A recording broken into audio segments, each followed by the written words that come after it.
एक बहुत ही भोला भाला सा आलसी लड़का था। वह कोई काम नहीं करना चाहता था, बस खाना खाता, घूमता और सोते रहता था। एक दिन उसे किसी ने बताया कि एक आश्रम है जहाँ पर कुछ नहीं करना पड़ता है और हर दिन 2 समय का खाना और नाश्ता मिलता है। तुम वहाँ जा कर के रहो। उस आलसी लड़के ने सोचा कि ये तो बहुत ही बढ़िया है और वह उस आश्रम में जाकर रहने को सोचा। और फिर वह भोला भाला आलसी लड़का अपना सारा सांसारिक जीवन छोड़कर उस आश्रम में जाकर रहने लगा। आश्रम में गुरुजी रहते थे। वह कुछ समय सबको प्रवचन देते हैं। वह आलसी लड़का सुनता था, बाकी समय आराम करता था और फिर भर पेट खाना खाकर सो जाता था। ऐसे ही उस लड़के का दिन गुजरता गया। एक दिन उस आश्रम में कुछ भी नहीं बना। नाश्ते के समय नाश्ता नहीं मिला। उसने सोचा नाश्ता नहीं मिला, भोजन तो मिलेगा। अब भोजन के समय भी उसे भोजन नहीं मिला। लड़का दौड़ करके गुरुजी के पास गया और उसने पूछा कि आज भोजन क्यों नहीं बना। गुरुजी ने कहा कि बेटा, आज एकादशी है और जितने भी आश्रम के सदस्य हैं उनका उपवास है और तुम्हारा भी आज उपवास है। आज भोजन नहीं बनेगा। वह लड़का आलसी था और उसे भूख भी बहुत लगता था। उसने गुरुजी से बोला कि मैं उपवास नहीं रहूँगा, मुझे भूख लगी है, मैं खाना खाऊंगा। गुरुजी ने बोला ठीक है, जाओ भंडारे में से सामान ले करके आओ और आश्रम में नहीं बाहर ले जा कर के बना लो। लेकिन याद रखना, भोजन बनाने के बाद सबसे पहला भोग भगवान को लगाना और फिर तुम प्रसाद पाना। वह लड़का बोला ठीक है और फिर अनाज लेकर नदी की ओर पहुंचा। भोजन पकाने लगा, तैयार हुआ। उसके बाद कहने लगा कि भगवान श्री राम आइए, पधारिए, भोग लगाइए। अब जब उसे लगा कि भगवान तो नहीं आ रहे हैं तो फिर कहने लगा कि मुझे मालूम है आपको तो अच्छा खाने की आदत है, मैं बना नहीं पाया और मुझे अच्छा भोजन बनाने भी नहीं आता, लेकिन जो भी रूखा सूखा बना है आकर खा लीजिए। भगवान श्री राम उसकी सरलता पर बहुत ही प्रसन्न हुए और उस लड़के को दर्शन दे दिए। उसने देखा कि भगवान श्री राम आए हुए हैं और उनके साथ माता सीता भी आई हुई हैं, लेकिन लड़के ने सिर्फ 2 लोगों के लिए ही भोजन बनाया था, एक अपने लिए और दूसरा भगवान के लिए। और जब क्योंकि भगवान के साथ माता सीता भी आई हुई थी तो उसने उस भोजन को माता सीता और भगवान के सामने ग्रहण करने के लिए रख दिया। भगवान श्री राम और माता सीता ने भोजन किया और उसके बाद जब वह जाने लगे तो ये भोला सा आलसी सा लड़का बोला कि प्रभु आप आए, दर्शन दिए, बहुत अच्छा लगा। मुझे खाने को कुछ नहीं मिला, लेकिन कोई बात नहीं। लेकिन आपसे एक विनती है कि अगली बार जब आप आएंगे तो कितने लोग आएंगे ये बता दीजिए, ताकि मैं उतने लोगों के लिए भोजन बनाकर रखूं। भगवान श्री राम मन ही मन मुस्कुराए और फिर अंतर्ध्यान हो गए।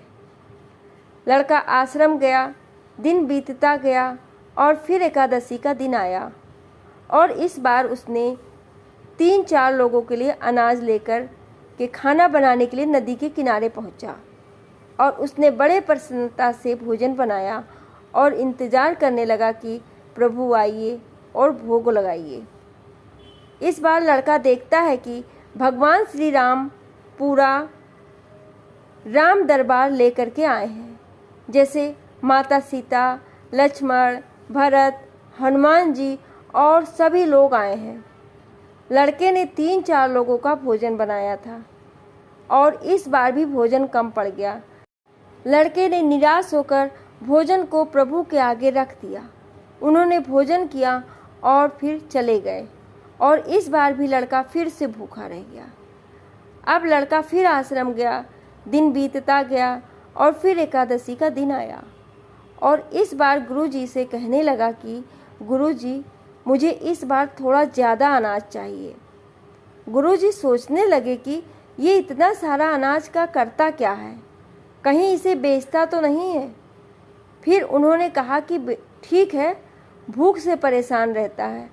लड़के ने कहा कि नहीं गुरुजी, मैं भूख से परेशान नहीं रहता हूँ। प्रभु के साथ बहुत लोग आते हैं, उनको भी तो भोजन कराना पड़ता है। गुरुजी को लगा कि लड़का पागल हो गया है, लेकिन गुरुजी ने सोचा कि चलो एक बार चलकर देखते हैं कि लड़का इस अनाज का करता क्या है। वह भोला सा लड़का अनाज लेकर नदी के किनारे पहुंचा और इस बार भोजन बनाया नहीं। उसने सोचा कि प्रभु हर बार ज़्यादा लोगों को लेकर आते हैं, इस बार वे जितने भी आएंगे खुद बना करके भोग लगा लेंगे। और फिर प्रेम से प्रभु को बुलाने लगा। गुरुजी ये सब छुपकर देख रहे थे कि ये भोजन तो बनाया नहीं और प्रभु को बुला रहा है। लेकिन लड़के ने देखा कि इस बार प्रभु के साथ बहुत से लोग आए हुए हैं, तो उसने प्रभु के सामने हाथ जोड़ करके कहा कि प्रभु माफ़ करना, आप बहुत सारे लोग आते हो, मुझे संख्या पता नहीं होती है और मेरी हिम्मत भी नहीं होती है कि इतने सारे लोगों के लिए भोजन बनाऊं। आप स्वयं आइए, बनाइए, खाइए और भोग लगाइए। प्रभु मुस्कुराते हैं और अपने साथ आए सभी लोगों के साथ मिल करके भोजन बनाते हैं। गुरुजी ये सब छुप करके देखते हैं और फिर लड़के के पास आ करके कहते हैं कि तुम ये क्या कर रहे हो।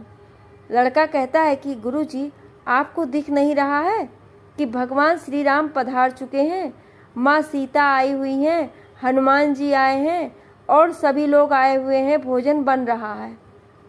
गुरुजी ने बोला कि पागल हो गया है, मुझे तो कोई नहीं दिख रहा है। लड़का गुस्सा हो गया और बोला, प्रभु आप ये क्या कर रहे हो, एक तो मुझे भूखा रखा है और गुरुजी को दर्शन नहीं दे रहे हो, जो मुझे पागल समझ रहे हैं। कृपया करके गुरुजी को दिख जाओ। भगवान बोले, नहीं, मैं इन्हें नहीं दिख सकता। लड़का बोला, क्यों नहीं दिख सकते, मेरे गुरुजी तो बहुत महान हैं, बहुत बड़े ज्ञानी और ज्ञाता हैं। भगवान बोले, हाँ ज्ञानी और ज्ञाता होंगे, लेकिन तुम्हारी तरह सरल नहीं है। जो सरलता तुम में है वो तुम्हारे गुरुजी में नहीं है। लड़के ने ये बात गुरुजी से कह दी कि भगवान श्री राम कह रहे हैं कि आप में सरलता नहीं है, आप मेरी तरह सरल नहीं हैं, इसलिए आपको नहीं दिख सकते। गुरुजी की आंखें नम हो गई और रोने लगे कि और बोले कि बिल्कुल सही कहा, मेरे अंदर तुम्हारे जितना सरलता नहीं है। और फिर माफ़ी मांगने लगे। फिर भगवान ने गुरुजी को भी दर्शन दिए। ये कहानी हमें सिखाती है कि जीवन में सरलता सबसे आवश्यक है। जितने सरल बने रहेंगे उतना जीवन में आगे बढ़ते चले जाएंगे। जब आप सरल होते हैं तो आप खुद भी मुस्कुराते हैं और दूसरों को भी मुस्कुराने की वजह देते हैं।